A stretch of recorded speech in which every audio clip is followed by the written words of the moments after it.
Well, Wrestle Kingdom 16. Night 2 was an amazing show. We had, of course, Stardom taking the stage on the main card, opposed to what happened the previous times with dark shows or the pre shows. But now they made it. Seems they're going to be in the main card just for this one night. And of course, we had some special grudge matches that took place. We got, of course, title matches involving the IWGP Junior Tag titles, the never open weight 6-man tag team titles, the United States Heavyweight title, and of course, the IWGP World Heavyweight title. And of course, we just received a surprise visit from Pro Wrestling Noah, making their presence known, giving a loud message to the New Japan roster for their January 8th event that's taking place this coming Saturday. But of course, we have to discuss about the recent development. As you know, the saga continues once again on 2022. WWE are doing more releases, and I don't know what to make of it, but I'm sure people will take a how do I say this, criticisms over it. But I don't know. We'll discuss all of that right now. So let's get ready for another episode of the Lead It Wrestle Zone.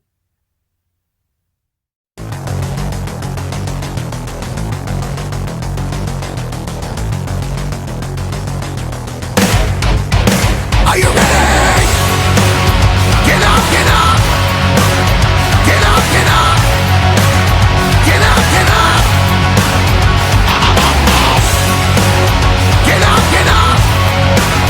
Get up, get up! Get up, get up!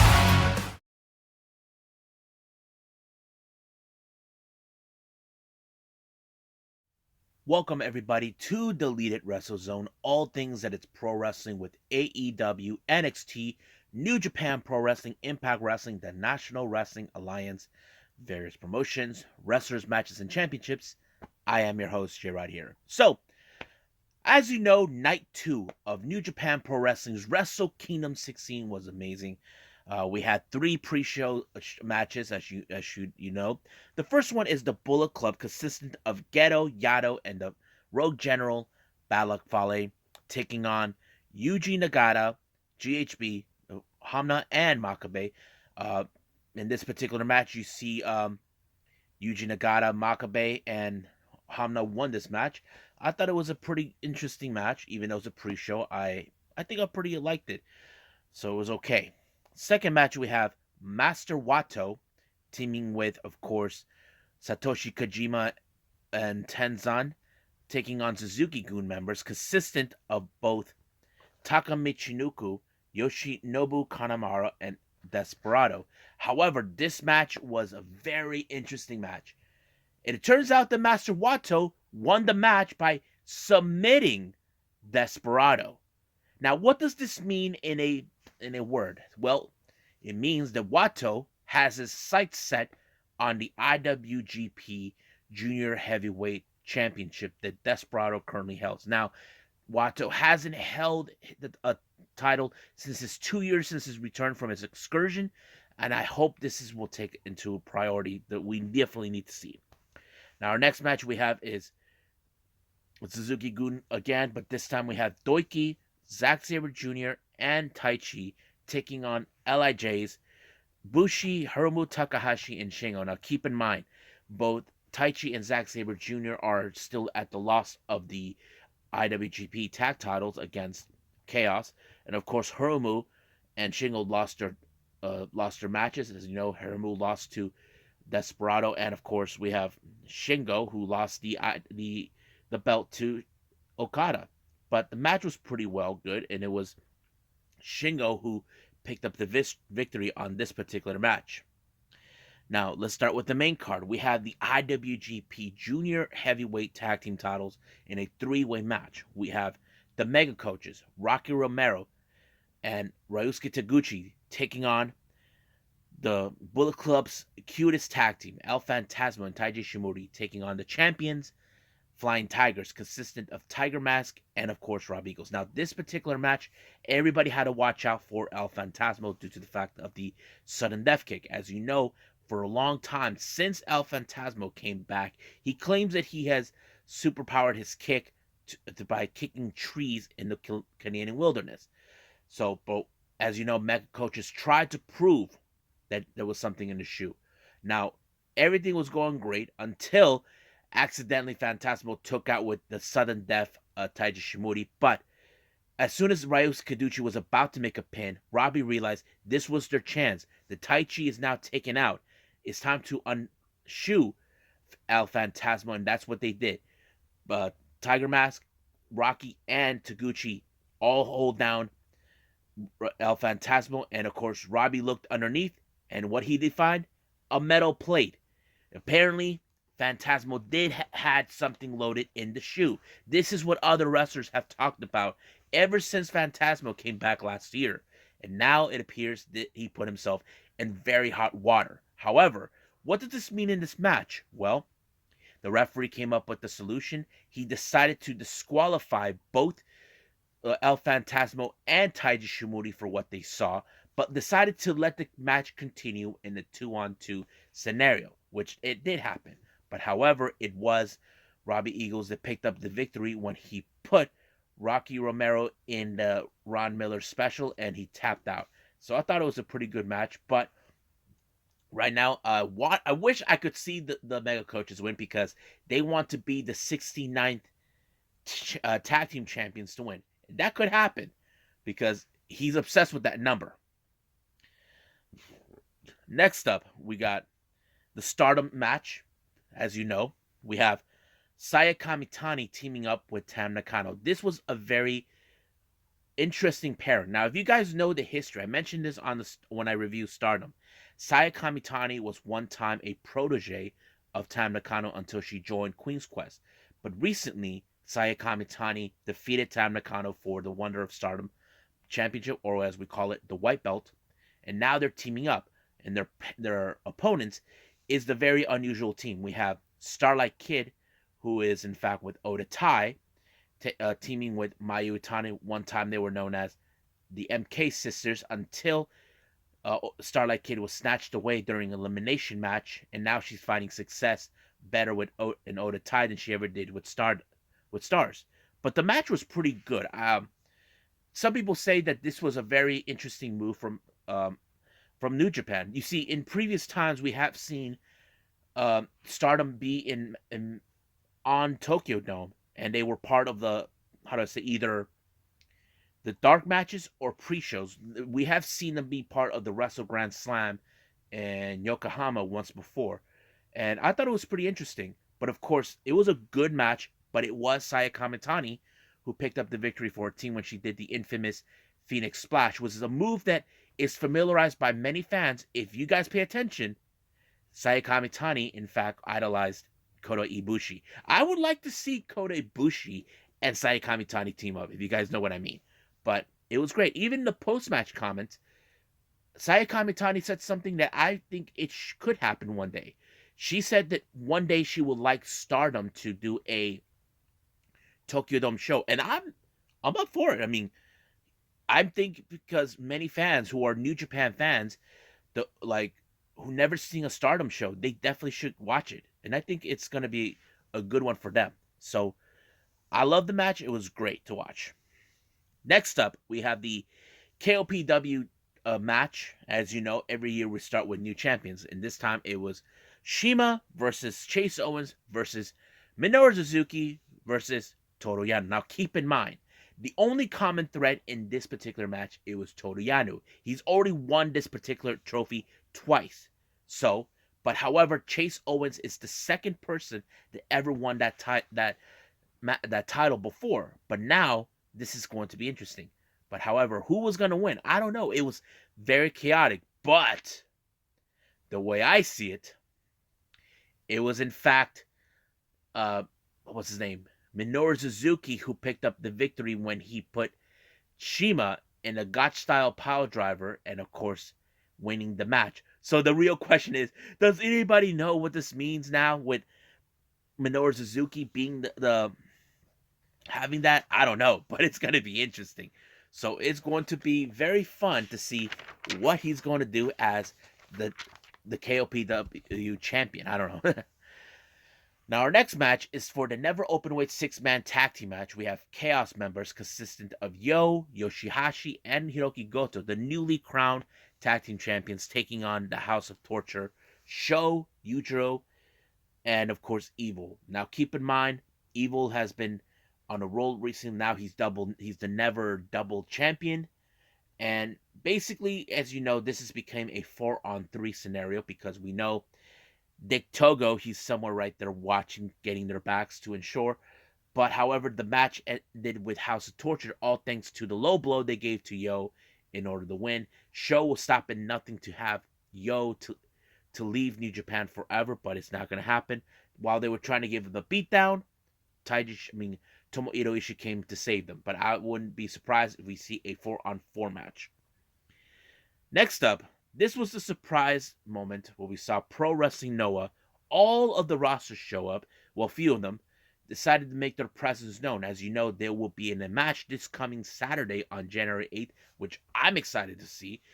And basically, rolling down the welcome wagon, they're trying to send a message to all of Japan saying that we're going to see who is the top promotion in Japan.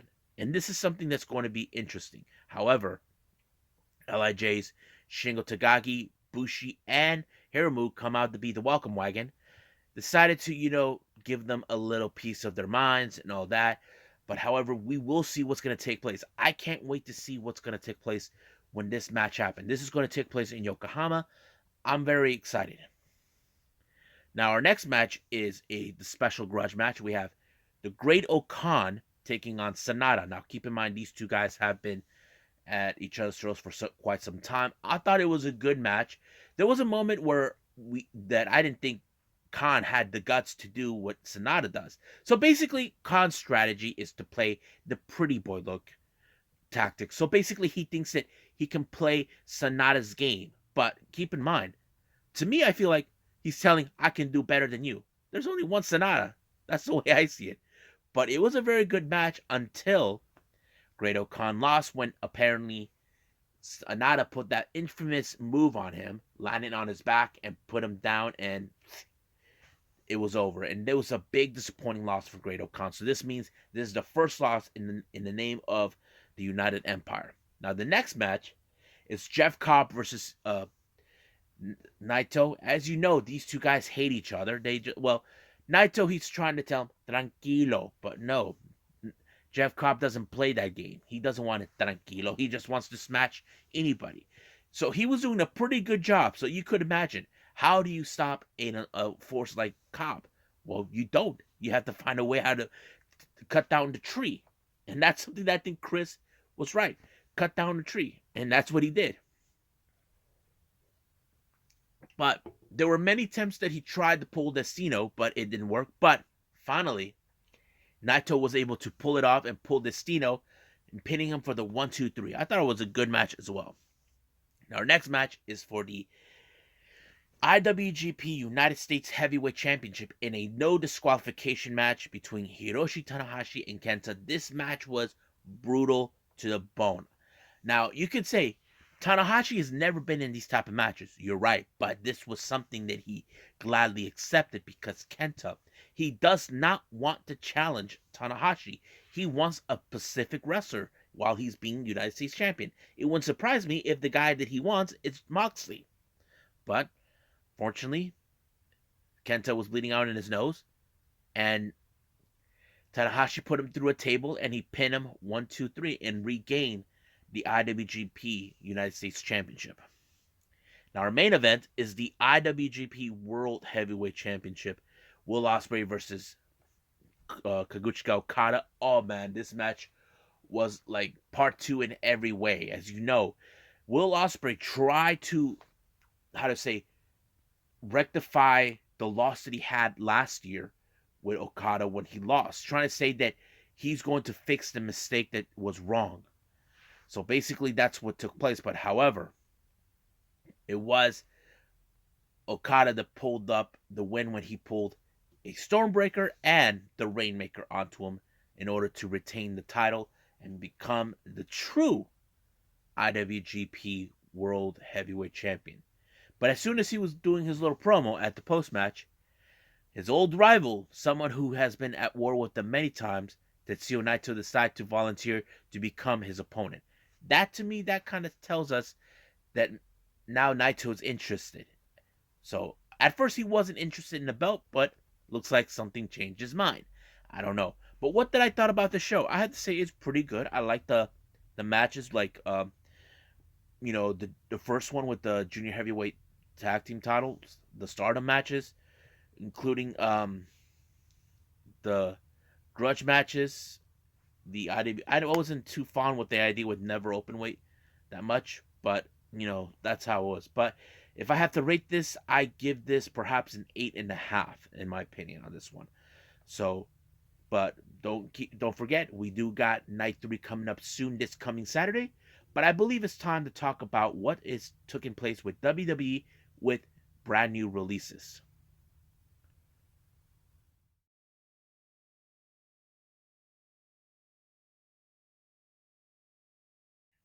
I mentioned this before, and it happened again. And I'm sure everybody's getting sick and tired of me talking about it, or me bringing this up, or hearing about it from wherever you guys want to hear it from. Even in 2022, we're still getting more releases coming from WWE. Now, but sadly, this is coming from the NXT roster, from what I understand. This report came from Brian Alvarez of the Wrestling Observer. He mentioned there will be more cuts. Now, I was assuming in the back of my mind, like everybody else, that it was going to take place maybe in a couple of weeks or so. But frankly, that's when I heard the first two releases. The first one was, of course, Road Dogg Jesse James. I was surprised that he was released. Now, it didn't surprise me that much because that's when I realized Road Dogg was part of the NXT brand as a producer along with Triple H and Shawn Michaels. So they were working together in NXT. It would make sense. I think they might be trying to clean house or trying to make some improvements for NXT 2.0. That's my assumption. As you know, Scotty 2 Hotty was recently released by the company last year because, it's not the same anymore. And that's okay. And then the next release I hear was none other than William Regal, who I thought he did a fantastic job as the general manager for NXT. I love how Regal was playing the authority figure on this one, even when he knows he's dealing with a bunch of numbskulls, a bunch of pipsqueaks who just won't shut the hell up. That kind of is the William Regal I enjoyed watching. I mean, don't get me wrong, he was a fantastic wrestler back in the day, but playing the role as a general manager, I have to say he did a fantastic job. But it's sad that he had to go, and many wrestlers who knew him, especially from the old guard of the NXT, they're saddened that he's gone. And frankly, there's nothing anybody can do about it. But I would love to see how he would fit as a general manager in AEW. But that's another conversation for another time. So basically, that's what I hear. But however, more news came around that there were more releases. So we have Timothy Thatcher, Danny Burch, Hideki Suzuki, Kathy Carino, Scott Armstrong, who's the ref, uh, Rajan Singh, Axe Steel, who was one of the coaches, Ryan Katz, George Carroll, and Samantha Cummings. Now, if there's some names you guys don't know, these are people who work like in the office or producers or coaches, whatever, in the performance center. They were the ones that released. Now, you ask yourselves, why is this happening now? Why they decided to do that? I don't know. I know there's been changes that have been going on in NXT, because Timothy Thatcher, we haven't seen him for quite some time since he was injured. And he was one of the guys who I definitely would. But I want to put out something.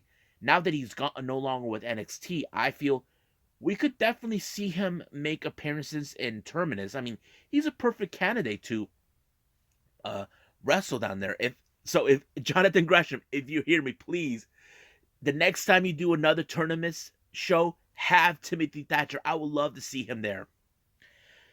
Danny Burch. Last time I saw him, he and Oni Lorcan, they got their butts kicked by uh, Pete Dunne and Rich Holiday. And I thought that was insane that happened. Then, of course, Hideki Suzuki, who was part of Diamond Mine. I was surprised they let him go, too. I mean, we never seen this guy Hideki Suzuki wrestle. He played like the coach. I'm like, that was strange for me to hear. That he played like a coach instead of a wrestler. You know, I just don't know. It was rather strange to hear that this is happening. Now, some of you are saying like we could see Thatcher or Danny Burch or Hideki be in other promotions. I mean, Hideki came all the way from Japan. Just trying to remember which promotion he was in, or he was just a freelancer. I'm not sure, but anything could happen. But the reason these are happening, like I said, once again, I think they're trying to change up the game for NXT 2.0, trying to make it more step away from what we call the Triple H NXT, because Triple H did amazing job with that, but because now he was named as the scapegoat for losing the Wednesday Night War, it would make absolute sense. As you know, Scotty 2 Hotty asked for his release, but he was already released regardless because it's not the same anymore, and now he's back in wrestling. We just recently saw him on GCW, but it's great that he's back there. But what does it mean for everyone else? Well, we just gotta wait and see what's gonna take place. So I think that's pretty much it. What I got right now for everyone, and I believe it's time to call it a day.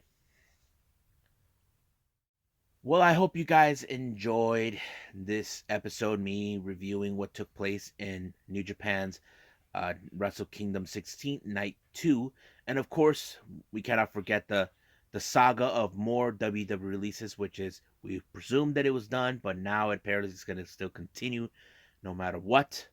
But coming up, we got, of course, going to review a past event by a Japanese promotion from the DDT brand called Gambari Pro.